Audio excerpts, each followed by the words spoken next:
దేవునికి స్తోత్రం. ప్రియమైన వారలారా, రక్షకుడును ప్రభు అయిన యేసుక్రీస్తు వారి నామంలో మీకు శుభములు వందనాలు తెలియజేస్తూ ఉన్నాం. దేవుడు మిమ్మలను, మీ బిడ్డలను, మీ కుటుంబములను దీవించి ఆశీర్వదించునుగాక. ఆమెన్. God bless you. దేవునికి స్తోత్రం. హల్లెలూయా. ప్రియమైన దేవుని బిడ్డలారా, దేవుడు ఈ దినాన మన కొరకు సిద్ధపరిచినటువంటి దేవుని యొక్క వాక్యమును మనము ధ్యానించుదాం. దేవునికి స్తోత్రం. హల్లెలూయా. చూద్దాము.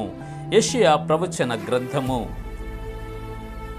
41వ అధ్యాయము 9-10 వచనాలు. యెషయా ప్రవచన గ్రంథము 41వ అధ్యాయము 9-10 వచనాలు. ఇవి రెండు కలిపి ఉంటాయి. మనము ధ్యానించుదాం. పేజీ నంబరు 602 పాత నిబంధన గ్రంథములో ఈ యొక్క వాక్య భాగాన్ని మనము చూడగలము. బూదిగంతముల నుండి నేను పట్టుకొని దాని కొనల నుండి పిలుచుకొనిన వాడా, నీవు నా దాసుడువనియు నేను నిన్ను ఉపేక్షింపక ఏర్పరచుకుంటుననియు నేను నీతో చెప్పి ఉన్నాను, నీకు తోడై ఉన్నాను. భయపడకము, నేను నీ దేవుడినై ఉన్నాను. దిగులు పడకము, నేను నిన్ను బలపరుతును. నీకు సహాయము చేయువాడను నేనే. నీతి అను నా దక్షిణ హస్తముతో నిన్ను ఆదుకొందును. దేవునికి స్తోత్రం. హల్లెలూయా. ప్రార్థన చేసుకుందాం. మహాగణుడ, మహోన్నతుడ, సర్వాధికారి, మీ బంగారు పాదాలకు స్తోత్రాలు, వందనాలు, కృతజ్ఞతలు చెల్లిస్తూ ఉన్నాం ప్రభువా. గడిచిన కాలమంతయు మీరు రెక్కల మాటను భద్రపరిచి క్షేమాన్ని ఇచ్చి ఉన్న తండ్రి, మీకు స్తోత్రాలు. ఇదిగో ప్రభువా, ఈ దినము ఇటు శ్రేష్టమైన సమయమును అనుగ్రహించినందుకు కృతజ్ఞతలు ప్రభువా. అయ్యా, మీ వాక్యమును వినాలని మేము ఆశపడుతూ ఉన్నాం. నిలుచున్నవాడు బలహీనుడు, అల్పుడు, మంచివాడు ప్రభువా. మీ పరిశుద్ధాత్మ శక్తితో నింపి వాక్శక్తి అనుగ్రహించి మాకు కావలసినటువంటి మాటలు అందించి మమ్మల్ని బలపరిచి ఈ విశ్వాసయాత్రలో ముందుకు నడిపించి మీరు మహిమ పొందమని పరిశుద్ధుడైన యేసయ్య నామములో వేడుకొని ప్రార్థిస్తున్నాము తండ్రి. ఆమెన్. దేవునికి స్తోత్రం. హల్లెలూయా. దేవుడు మిమ్మలను, మీ బిడ్డలను, మీ కుటుంబములను బహుగా దీవించి ఆశీర్వదించునుగాక. ఆమెన్. దేవునికి స్తోత్రం. హల్లెలూయా. అందరికీ ప్రత్యేకమైన వందనాలు చెల్లించుకుంటున్నాను. దేవునికి స్తోత్రం. హల్లెలూయా.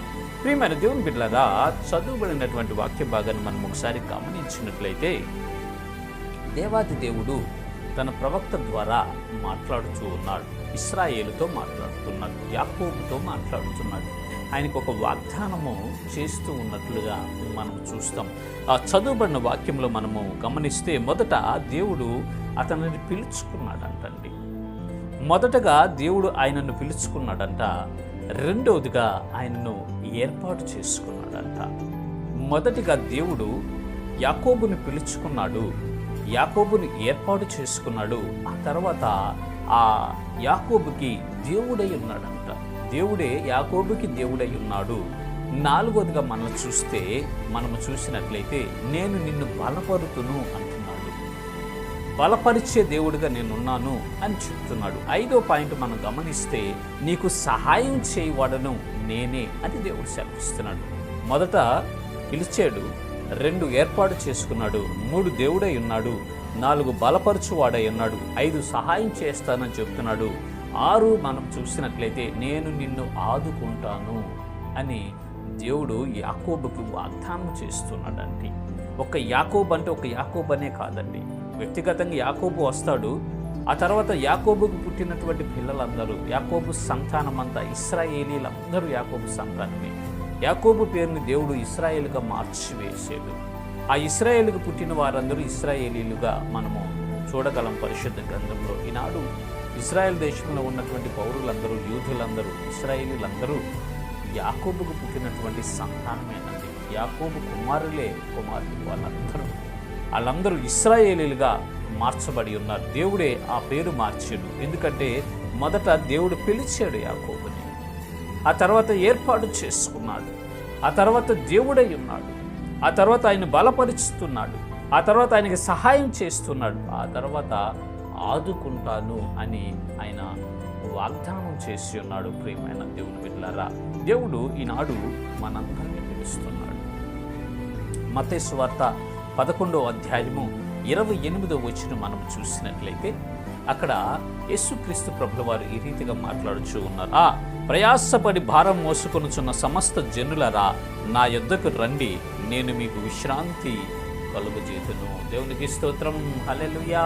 ప్రియమైన దేవుని బిడ్డలారా, ఆనాడైతే యాకోబుని పిలిచి ఏర్పాటు చేసుకుని ఆయనకు దేవుడై ఉండి ఆయన్ని బలపరిచి ఆయనకు సహాయం చేసి ఆయన్ని ఆదుకున్నటువంటి దేవాది దేవుడు, సర్వ సృష్టికర్త అయినటువంటి మన తండ్రి ఈనాడు యేసుక్రీస్తు ప్రభుల వారిగా మన మధ్యకు దిగి వచ్చి ఆయన ఏమని మాట్లాడుతూ ఉన్నారంటే, ప్రయాసపడి భారము మోసుకున్న సమస్త జనులారా నా యొద్దకు రండి అని ఆయన పిలుస్తున్నాడండి.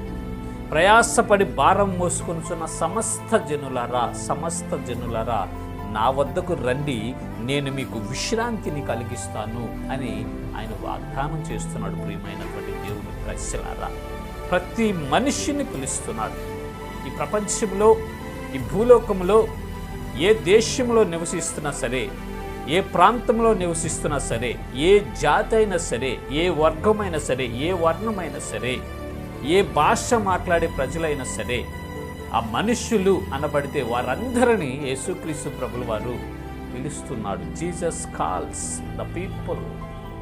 మనుషులను పిలుస్తున్నాడు. ప్రయాసపడి భారము మోసుకొనుచున్న సమస్త జనులారా నా వద్దకు రండి, నేను మీకు విశ్రాంతిని కలిగిస్తాను అని దేవుడు వాగ్దానం చేస్తూ ఉన్నాడు. ప్రియమైనటువంటి ప్రజలారా, ఏమిటి ఆ ప్రజలు మోసే భారము అని మనం ఒకసారి ఆలోచించినట్లయితే 2 రకాల భారము మోస్తూ ఉంటారు ప్రజలు. ఒకటి ఈ భూభౌతిక సంబంధమైనటువంటి భారము, 2 ఆత్మీయ జీవితానికి సంబంధించిన భారం. అంటే మనము ఆత్మను చంపివేసుకొని ఉన్నాం. పాప భారము మన మీద పడి ఉన్నది. జన్మతః మనుష్యుడు పాపి. మొట్టమొదటి మానవుడైనటువంటి ఆదాము చేసినటువంటి అతిక్రమము వలన, ఆదాము చేసినటువంటి దోషము వలన, ఆదాము మీరినటువంటి ఆజ్ఞల వలన, ఆజ్ఞ అతిక్రమము పాపం ఎంటర్ అయిందండి లోకములోకి. ఆ పాపము వలన మరణం వచ్చేసింది. ఎప్పుడైతే మనుష్యుడు ఆజ్ఞను అతిక్రమించాడో అప్పుడే ఈ పాపం ఈ లోకంలోకి ఎంటర్ అయింది. పాపం వలన మరణం సంభవించింది. ఆ ఆదాము రక్తములో నుంచి మనమందరం వచ్చి ఉన్నాం కాబట్టి ఆ పాప బీజాలన్నీ మనకు సంక్రమించినవి. మనుష్యుడు జన్మతః పాపి. అయితే ఆ తర్వాత క్రమక్రమంగా ఎదిగొంది కర్మఫలము. కర్మలో కూడా పాపం చేస్తూ ఉంటాడు. ఈ భారాన్ని మోసుకొనుచు మూలుగుతూ ఉంటాడు మనుష్యుడు. విమోచన, స్వర్గము, ముక్తిని పొందుకోలేనటువంటి పరిస్థితిలో ఈనాడు మనుష్యుడు పడి ఉన్నాడు. ప్రియమైన దేవుని బిడ్డలారా, అందుకే యేసుక్రీస్తు ప్రభుల వారు రక్షకుడుగా ఈ భూలోకమునకు సశరీరుడుగా దిగి వచ్చాడు, పరిశుద్ధుడుగా దిగి వచ్చాడండి. ఏ పాపము లేదు ఆయనలో. కన్య మేరే గర్భమున జన్మించాడు. పరిశుద్ధాత్మ శక్తి వలన గర్భములో ధరింపబడి మరియమ్మ ఆ గర్భము ద్వారా బయటకు వచ్చాడు. శరీరము ఎందుకు ధరించుకున్నాడంటే ఈ రక్త మాంసాలు ఈ శరీరము పాపము నుంచి విడిపించాలి అంటే ఆయన రక్త మాంసాలలో పాలివాడయ్యాడు. చాలామందికి ఇది అర్థం కాదు. కొత్తగా వినేవారికి, అన్యజనులకి, వేరే వేరే శాఖల్లో ఉన్నటువంటి వారికి ఈ మర్మము అర్థం కాదు. ఆయన దేవుడైతే ఎందుకు చనిపోయాడు? దేవుడికి సర్వాధికారం ఉంది కదా. మనుషుల చేతిలో చనిపోతాడా? మనుషుల చేతిలో నిందించబడతాడా? మనుషుల చేతిలో అవమానపరచబడతాడా? పడరు కదా. ఆయన దేవుడైతే మరి అంత దీనస్థితిలో ఎందుకు ఉంటాడు? దేవుడు రిచ్గా ఉంటాడు కదా అని చెప్పుకుంటూ ఉంటారు కొంతమంది. ప్రియమైన ప్రజలారా, దయచేసి గమనించండి. ఈ మనుష్యుడు ఆజ్ఞను అతిక్రమించడం వల్ల ఈ రక్త మాంసాలు కలిగినటువంటి శరీరము పాపములో పడిపోయింది. అలాంటి పాపాన్ని విడిపించాలంటే, ఆ పాప భారాన్ని తొలగించాలంటే, ఆ పాప బంధకాలను తీసివేయాలంటే పరిశుద్ధుడైన ఒక మనుష్యుడు కావాలి. ఆయన రక్తము చిందించబడాలి. రక్తము చిందించబడితేనే పాప క్షమాపణ కలుగుతుంది అని మన గ్రంథాల్లో రాయబడి ఉన్నది. ప్రతి గ్రంథంలో ఉంటుంది. రక్తము చిందించబడకుండా పాప క్షమాపణ కలగదు. ప్రియమైనటువంటి దేవుని పిల్లలారా, ప్రజలారా, వాక్యం వింటున్నటువంటి ప్రజలారా, దయచేసి గమనించండి. రక్తము చిందించబడితేనే పాపానికి పరిహారము కలుగుతుంది. ఆ రక్తము దేవాది దేవునిదై ఉండాలి. ఆ రక్తము పరిశుద్ధమైనదై ఉండాలి. ఆ రక్తము విమోచించేదై ఉండాలి. ఆ రక్తము అమూల్యమైనదై ఉండాలి.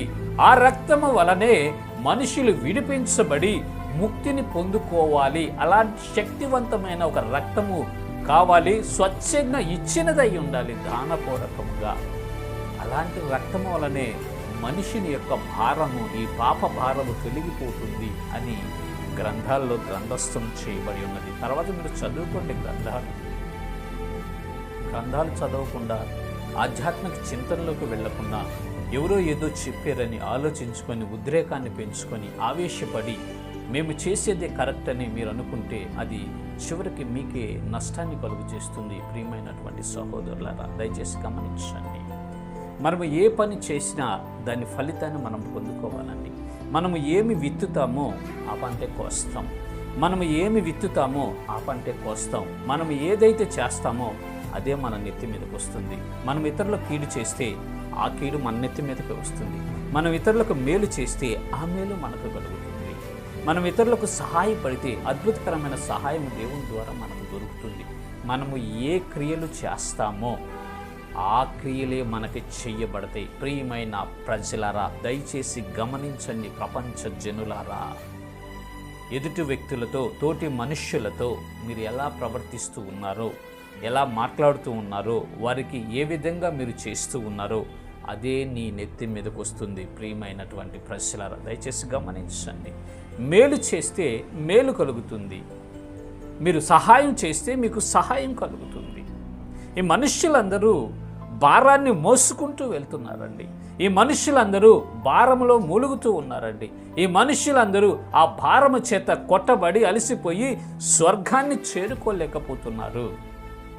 స్వర్గమును, ముక్తిని పొందుకోలేక నశించిపోయి నరకానికి ఆహుతైపోతున్నటువంటి సమయంలో దేవాది దేవుడే మనుష్యులను ప్రేమించి ఆయన నరావతారిగా భూమి మీదకి దిగి వచ్చి ఉన్నాడు. యేసు క్రీస్తనే నామధేయముతో. దేవునికి స్తోత్రం, హల్లెలూయా.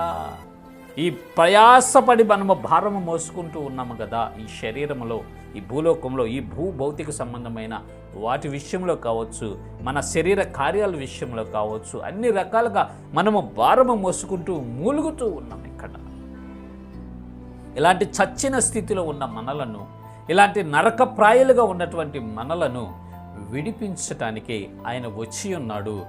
బలిగా తన ప్రాణాన్ని పెట్టి ఉన్నాడు. తన రక్తమును చిందించాడు.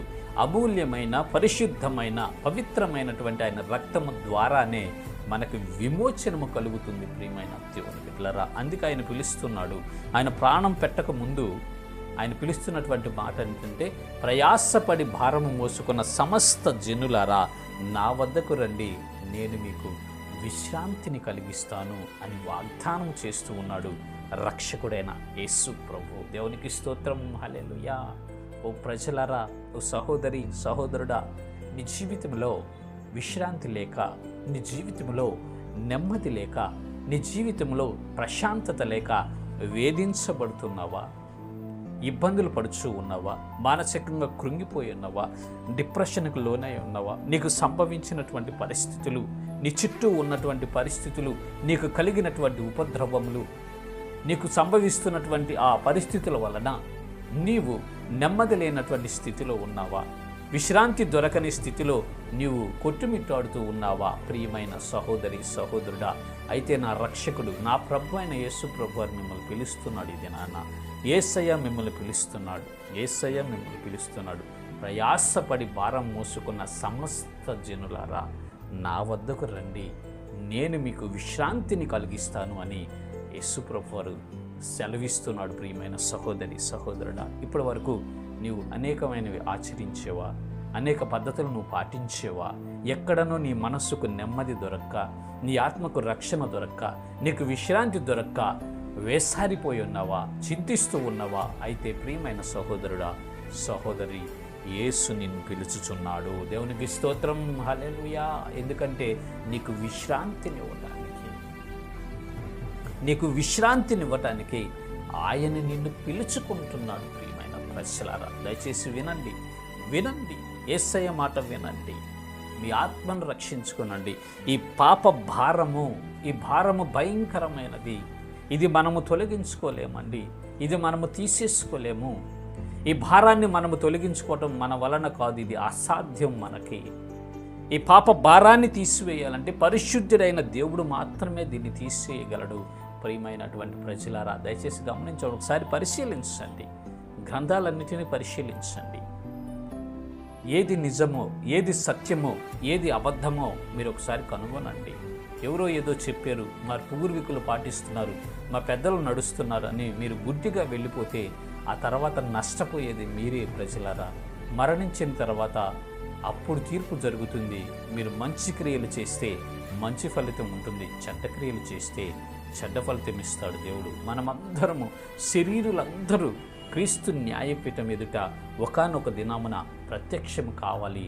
గ్రంథాలు విప్పబడతాయి, తీర్పు జరుగుతుంది. ప్రజలారా దయచేసి గమనించండి, అజ్ఞానంలో ఉండొద్దు. దయచేసి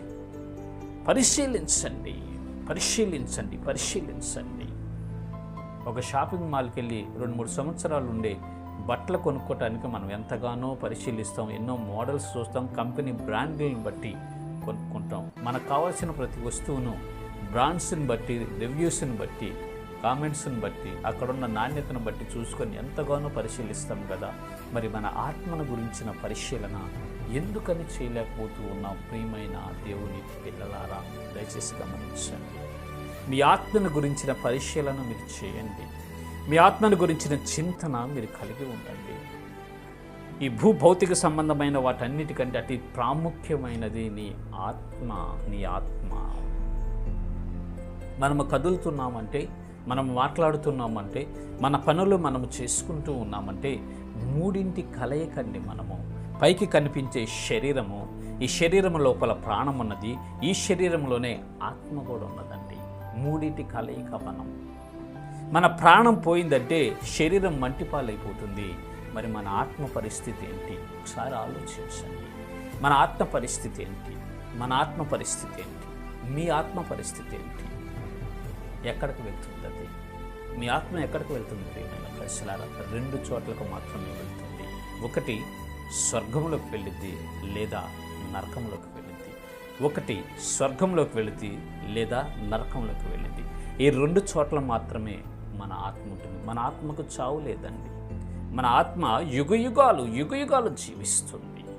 అయితే ఈ భూమి మీద మనం బ్రతికి ఉన్నంత వరకే మనకు అవకాశం దేనికంటే స్వర్గాన్ని చేరుకోవటానికి, నిత్య జీవాన్ని చేరుకోవటానికి, ముక్తిని పొందుకోవటానికి ఒకే ఒక్క మార్గం ఆయనే రక్షకుడైన యేసు ప్రభువారు మాత్రమే. దేవునికి స్తోత్రం, హల్లెలూయా. ఎవరైతే ఆయన యందు విశ్వాసం ఉంచుతారో, ఎవరైతే ఆయన యందు నమ్మిక ఉంచుతారో, ఎవరైతే ఆయనను దేవునిగా అంగీకరిస్తాడో, నమ్మి బాప్తిస్మం పొంది రక్షించబడతారో వారు దేవుని బిడ్డలుగా ముద్రించబడతారు. వారు ఆత్మను రక్షించుకుంటారు. అందుకే యేసు ప్రభు వారు పిలుస్తున్నాడు ఏమని? ప్రయాసపడి భారము మోసుకొనుచున్న సమస్త జనులారా నా వద్దకు రండి అని ఆయన పిలుస్తున్నాడండి. పాప భారం, కుటుంబ భారం, రకరకాల భారాలు మనము ఈ దినాన మోస్తూ ఉన్నాం. ఏ భారం మోసినా నువ్వు యేసు ప్రభు వారి వద్దకు వస్తే ఆయన నీకు విశ్రాంతి కలిగిస్తాడు, ఆయన నీకు నెమ్మదినిస్తాడు, ఆయన నీకు ఆరోగ్యమునిస్తాడు, ఆయన నీకు క్షేమమును కలుగు చేస్తాడు. ఈ విశ్వాస యాత్రలు ఆయన నడిపిస్తాడండి. ఆనాడు యాకోబుని పిలిచాడు. బూది గంధముల నుండి, వాటి కొనల నుంచి పట్టుకొని పిలిచాడంట యాకోబుని. ఓ నా కుమారుడా రా అని పిలిచినప్పుడు యాకోబు లోబడ్డాడండి. ఓకే చిత్తం ప్రభువా అని లోబడ్డాడు. యాకోబు లోబడ్డప్పుడు పిలిచినటువంటి ఆ దేవుడు ఏం చేశాడంటే యాకోబుని ఏర్పాటు చేసుకున్నాడు.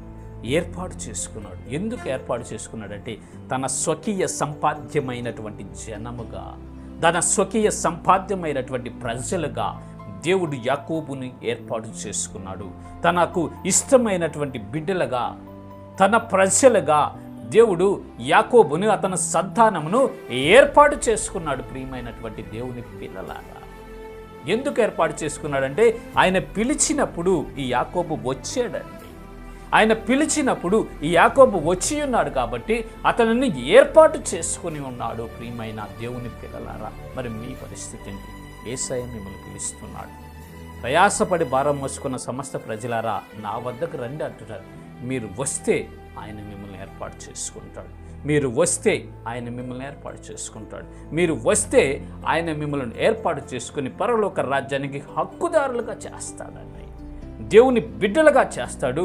నిత్య రాజ్యములో యుగయుగాలు దేవునితో ఉండే ఆ మహాభాగ్యమును కలుగ చేస్తాడు ప్రియమైనటువంటి దేవుని పిల్లరా. అంత మాత్రమే కాదు కానీ పిలిచినటువంటి దేవుడు, ఏర్పాటు చేసుకున్నటువంటి దేవుడు ఏం చేస్తాడంటే మనకు దేవుడై ఉంటాడు. మనకు దేవుడై ఉంటాడు.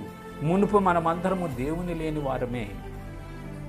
మనం ఇష్టం వచ్చినట్లు మనం త్రోవ తప్పిపోయి ఉన్న వారమే, ఏయోయో ఆచరించినటువంటి వారమే. కానీ ఈనాడు దేవుడు మనల్ని పిలిచాడు, దేవుడు మనల్ని ఏర్పాటు చేసుకున్నాడు. కాబట్టి మనం ఆయన పిలుపుకు లోబడి, మనం ఆయన పిలుపుని విని, మనం ఆయన పిలుపుకు మనము అప్పగించుకొని ఆయన వద్దకు వచ్చి ఉన్నాము. కాబట్టి ఆయన మనల్ని ఏర్పాటు చేసుకున్నాడు. ఆయన మనకు దేవుడై ఉన్నాడు. దేవునికి స్తోత్రం, హల్లెలూయా. ఆయన మనకు దేవుడై ఉంటే అసాధ్యాలను సైతం ఆయన మన జీవితాలలో సుసాధ్యం చేయటకు శక్తి కలిగినటువంటి వాడండి. ఆ శక్తి, ఆ ప్రభావములు మనకు ధరింపచేసి అనేకమైనటువంటి సమస్యల నుంచి, అనేకమైన ఇబ్బందుల నుంచి ఆయన మనల్ని తప్పిస్తాడు. అది మాత్రమే కాదు, ఇక్కడ యాకోబుతో చెప్తున్నాడు, ఇంకేమంటున్నాడంటే నేను నీకు తోడై ఉన్నాను. దేవునికి స్తోత్రం, హల్లెలూయా.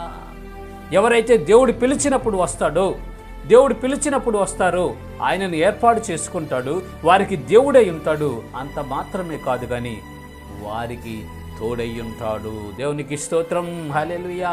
దేవుడు తోడై ఉంటే మనకి ఇంకా పదం ఉందండి. దేవుడు మనకి తోడై ఉంటే, ఆయన మనల్ని నడిపిస్తూ ఉంటే, ఆయన మనకు ప్రతి విషయంలో గైడ్ చేస్తూ ఉన్నప్పుడు మనకు అపజయం ఉంటుందా? మన కుటుంబాలు లో స్థితిలో ఉంటాయా? మనం బీదరికాన్ని అనుభవిస్తామా? మనము దిక్కుతోసని స్థితిలో ఉంటామా? అగమ్య గోచరంగా మన జీవితాలు సాగుతాయా? సాగవండి. దేవుడు మనకు తోడై ఉండినప్పుడు మన పనులన్నీ సఫలమవుతాయి. దేవుడు మనకు తోడై ఉండినప్పుడు దేవుడు మనల్ని క్రమక్రమంగా ఆశీర్వదిస్తాడు. దేవుడు మనకు తోడై ఉండినప్పుడు మన కుటుంబంలో ఆనందం ఉంటుంది. దేవుడు మనకు తోడై ఉండినప్పుడు మన బిడ్డలు వర్ధిల్లింపులోకి వెళ్తాడు. దేవుడు మనకు తోడై ఉన్నప్పుడు సమస్తమును సమకూర్చి మేలు కొరకు ఆయన జరిగిస్తాడండి. సమస్తమును జరిగిస్తాడు మన కుటుంబంలో. మనకు ఎప్పుడు ఏది కావాలో, ఎప్పుడు ఏది అవసరం అవుతుందో వాటన్నిటినీ ఆయన మన జీవితంలో జరిగింప చేస్తాడు. ప్రియమైనటువంటి దేవుని ప్రజలారా, దయచేసి గమనించండి. ఆనాడు యాకోబుని పిలిచాడు, ఆయన వచ్చాడు. వచ్చినప్పుడు ఏర్పాటు చేసుకున్నాడు. ఏర్పాటు చేసుకోవటమే కాదు, ఆయనకు దేవుడై ఉన్నాడు. దేవుడై ఉంటూ మాత్రమే కాదు కానీ నేను నీకు తోడై ఉన్నాను అని వాగ్దానము చేస్తూ ఉన్నాడు. ప్రియమైన దేవుని పిల్లలారా, ఈనాడు యేసయ్యను మిమ్మల్ని పిలుస్తున్నాడు. ప్రయాసపడి భారం మోసుకొనిస్తున్న సమస్త ప్రజలారా, నా వద్దకు రండి, నేను మీకు విశ్రాంతిని కలిగిస్తానంటున్నారు. మీరు వస్తే మిమ్మల్ని ఏర్పాటు చేసుకుంటాడు. మీకు దేవుడై ఉంటాడు, మీకు ఆయన తోడై ఉంటాడండి. అంత మాత్రమే కాదు కానీ ఇంకా ఏమంటున్నాడు, నేను నిన్ను బలపరుతును. దేవునికి స్తోత్రం, హల్లెలూయా. ఆయన మనకు తోడై ఉండటం మాత్రమే కాదు, బలహీనటువంటి పరిస్థితుల్లో, బలహీనమైనటువంటి స్థితిలో మనము ఇబ్బందుల్లో పడుతూ ఉన్నప్పుడు ఆయన మనల్ని బలపరుస్తాడండి. ఆయన మనలను శక్తితో నింపుతాడండి. ఆయన మనలను నడిపిస్తాడు. ప్రియమైనటువంటి ప్రజలారా, ఇంకా ఏమంటూ ఉన్నాడంటే దేవుడు, నీకు సహాయం చేయవాడని నేనే, నీతి అని నా దక్షిణ హస్తముతో నేను నిన్ను ఆదుకుంటాను అని వాగ్దానము చేస్తూ ఉన్నాడు. దేవునికి స్తోత్రం, హల్లెలూయా. ప్రియమైన దేవుని బిడ్డలారా, ఆనాడు యాకోబుని పిలిచాడు, యాకోబు వచ్చాడు, యాకోబుని ఏర్పాటు చేసుకున్నాడు, యాకోబుకు దేవుడై ఉన్నాడు, యాకోబుని బలపరుస్తున్నాడు, ఆయనకు సహాయం చేస్తున్నాడు, ఆయనకు తోడై ఉన్నాడు, ఆయనను ఆదుకుంటూ ఉన్నాడు. ప్రియమైనటువంటి ప్రజలారా, ఈనాడు యేసు ప్రభువారు నిన్ను పిలుస్తున్నాడు, యేసు ప్రభువారు మిమ్మల్ని పిలుస్తున్నాడు, యేసు ప్రభువారు మిమ్మల్ని పిలుస్తున్నాడు. మీరు వచ్చినట్లయితే ఆయన మిమ్మల్ని ఏర్పాటు చేసుకుంటాడు. ఆయన మీకు దేవుడై ఉంటాడు. ఆయన మీకు సహాయం చేస్తాడు. ఆయన మీకు తోడై ఉంటాడు. ఆయన మిమ్మల్ని బలపరుస్తాడు. ఆయన మిమ్మల్ని ఆదుకుంటాడు. ప్రియమైనటువంటి దేవుని పిల్లలారా, దేవునికి స్తోత్రం, హల్లెలూయా. దేవుని పిలుపుకు లోబడి వచ్చినటువంటి దేవుని పిల్లలారా, ఆయన మీకు సహాయం చేస్తున్నాడు. ఆయన మీకు తోడై ఉన్నాడు. బలహీనమైనటువంటి పరిస్థితుల్లో ఆయన మిమ్మల్ని బలపరుస్తాడండి. ఒకవేళ నీ జీవితంలో యేసు ప్రభువారి వద్దకు వచ్చి ఆయన ఇచ్చినటువంటి రక్షణ పొందుకొని ఈ విశ్వాసయాత్రలు నడుస్తూ ఉన్నప్పుడు కొన్ని అవిధేయతల వలన కావచ్చు, కొన్ని పరీక్షల వల్ల కావచ్చు, నువ్వు బలహీనపరచబడి ఉన్నావా, కృంగిపోతూ ఉన్నావా, నష్టం కలిగిందా? అయితే ఆయన నీకు సహాయం చేస్తాడు. ఆయన నీకు సహాయం చేస్తున్నాడు. ఎందుకంటే ఆయన నీకు తోడై ఉన్నాడు. దేవునికి స్తోత్రం, హల్లెలూయా. ఆయన మీకు తోడై ఉన్నాడండి. ఆయన మీకు తోడై ఉన్నాడు. బలహీనమైనటువంటి పరిస్థితులు ఆయన మీకు సహాయం చేస్తూ ఉన్నాడు. బలహీనమైనటువంటి స్థితిలో ఆయన మీకు సహాయం చేస్తాడు, బలపరుస్తాడు. అంతేకాదు నీతి అని ఆయన దక్షిణ హస్తముతో ఆదుకుంటాడండి. ఉపద్రవాలలో, నిందలలో, అవమానాలలో, భయంకరమైనటువంటి ప్రమాద స్థితులలో ఆయన మిమ్మలను ఆదుకుంటాడు. ఆయన మనలను ఆదుకుంటాడు. ఎందుకంటే ఆయన పిలిచినప్పుడు మనం వచ్చి ఉన్నాం కాబట్టి ఆయన మనల్ని ఏర్పాటు చేసుకున్నాడు కాబట్టి ఆయన మనకు దేవుడై ఉన్నాడు. ఆయన మనకు సహాయం చేస్తూ ఉన్నాడు. ఆయన మనకు తోడై ఉన్నాడు. ప్రియమైనటువంటి దేవుని పిల్లలారా, దయచేసి గమనించండి. ప్రయాసపడి భారం మోసుకొనుచున్న సమస్త జనులారా, నా వద్దకు రండి, నేను మీకు విశ్రాంతిని కలిగిస్తానని దేవాది దేవుడు పిలుస్తూ ఉన్నాడు. ఈనాడు యేసు ప్రభువారు పిలుస్తున్నాడు.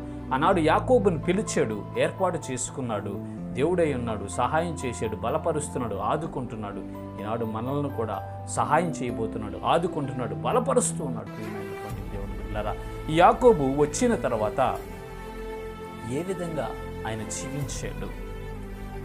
దేవుని వద్ద నుంచి మనము ఆశీర్వాదాలు పొందుకోవాలంటే, వచ్చిన తర్వాత దేవుని వద్ద నుంచి మనము దీవెనలు పొందుకోవాలంటే, మనము, మన బిడ్డలు, మన కుటుంబము, మన సంతానం అంతయు విస్తరించబడాలి అంటే ఏ విధంగా నడుచుకోవాలి? నడుచుకుంటే మనము దీవించబడతాము, దేవుడు మనకు తోడై ఉంటాడు అని మనం ఒకసారి పరిశీలించాలి. ఈ యాకోబు జీవితాన్ని మనం పరిశీలిస్తే ఏ లక్షణాలు కలిగి ఉండటం వలన ఇతను దీవించబడ్డాడు, ఏ లక్షణాలు ఇతనిలో ఉండటం వలన, ఏ ప్రవర్తన ఇతను కలిగి ఉండటం వలన ఇతను దీవించబడి ఒక దేశముగా విస్తరించబడి ఆశీర్వదించబడాడు అని మనము తెలుసుకోగలమండి. ఇతను పరిశీలించినట్లయితే ప్రియమైన దేవుని బిడ్డలారా, మొదట మీరు రండి, ఆయన చేత ఏర్పాటు చేయబడండి. ఆ తర్వాత ఆయనకి మీకు దేవుడై ఉంటాడు, ఆయన మిమ్మల్ని నడిపిస్తాడు, మీకు తోడై ఉంటాడని. ఆనాడు యాకోబు వచ్చాడు, ఆయన దేవునిగా చేసుకున్నాడు. ఆయన యాకోబుకి దేవుడు తోడై ఉన్నాడు. ప్రియమైన దేవుని బిడ్డలారా, దేవుడు ఆయనకు తోడై ఉండటం వలన, దేవుడు అతనికి సహాయం చేయటం వలన, దేవుడు అతనిని బలపరచటం వలన, దేవుడు అతన్ని ఆదుకొనటం వలన క్రమక్రమంగా మిక్కిలి గొప్పవాడయ్యాడంటే, రాజులకు లేనటువంటి ఐశ్వర్యము, గొప్ప ఆస్తి, సంపద, బిడ్డలు, జనము అందరూ ఈ యాకోబుకి సమకూర్చబడినట్లు మనము చూస్తాం. ప్రియమైన దేవుని బిడ్డలారా, నెక్స్ట్ వీక్లో ఈ యాకోబు గారి యొక్క గుణ లక్షణాలను మనం పరిశీలిద్దాం. ఎందువలన ఇతను గొప్పవాడయ్యాడు, ఎందువల్ల ఇతను ఆశీర్వదించబడ్డాడు, వచ్చినట్టు తర్వాత ఏ విధంగా ఇతని ప్రవర్తన ఉంది, ఏ విధంగా ఇతను జీవించి తన భక్తిని కాపాడుకుంటూ ఆశీర్వదించబడి ఆశీర్వాదకరంగా ఉన్నాడు అని మనం తెలుసుకుందాం. కాబట్టి ప్రియమైన దేవుని బిడ్డలారా, మొదట మీరు రండి, దేవునిగా చేసుకునండి. ఆయన మిమ్మల్ని ఏర్పాటు చేసుకున్నాడు, దేవుడు మీకు తోడై ఉంటాడు, ఆయన మీకు సహాయం చేస్తాడు, మిమ్మల్ని కూడా ఆశీర్వదించి మిమ్మల్ని, మీ బిడ్డలను, మీ కుటుంబములను విస్తరింపచేస్తాడు. ఇటు కృప దేవుడు మనందరికీ కలుగు చేయను గాక. ఆమెన్. God bless you. ప్రార్థన చేసుకుందాం. మహాగణుడ, మీకు వందనాలు ప్రభా. చక్కని వాక్యాన్ని మాకు అందించి మమ్మల్ని బలపరిచినందుకు కృతజ్ఞతలు చెల్లిస్తూ ఉన్నాం ప్రభా. ఆనాడు యాకోబుని పిలిచి ఉన్నారు, ఆయన వచ్చినప్పుడు ఏర్పాటు చేసుకున్నారు, దేవుడై ఉన్నారు, తోడై ఉన్నారు, సహాయం చేస్తున్నారు, బలపరుస్తున్నారు, ఆదుకుంటున్నారు ప్రభువా. ఈనాడు మేము కూడా వచ్చి ఉన్నాము నాయన, మీకు స్తోత్రాలు. మాకు దేవుడై ఉండండి, మాకు సహాయం చేయండి, మమ్మల్ని బలపరచండి, మమ్మల్ని నడిపించండి, మమ్మల్ని ఆదుకోనండి, మీ కృపతో నింపి ఆశీర్వదించండి. ఇంకెంతమంది బిడ్డలు రక్షణ లేకుండా ఉండరు, ఇవి నాయన ఈ వాక్యం వింటున్నారు, వారి హృదయాల్లోకి మీరు ప్రేరేపించి రక్షించబడి ప్రభా, మిమ్మల్ని దేవుడిగా కలిగి ఉండి ప్రభా, మీ ద్వారా ఆశీర్వదించబడటం సహాయం చేయమని, మహిమ మీరు పొందుకోమని యేసయ్య పరిశుద్ధ నామములో వేడుకొని ప్రార్థిస్తున్నాం తండ్రి. ఆమేన్. దేవునికి స్తోత్రం. హల్లెలూయా. Praise the lord.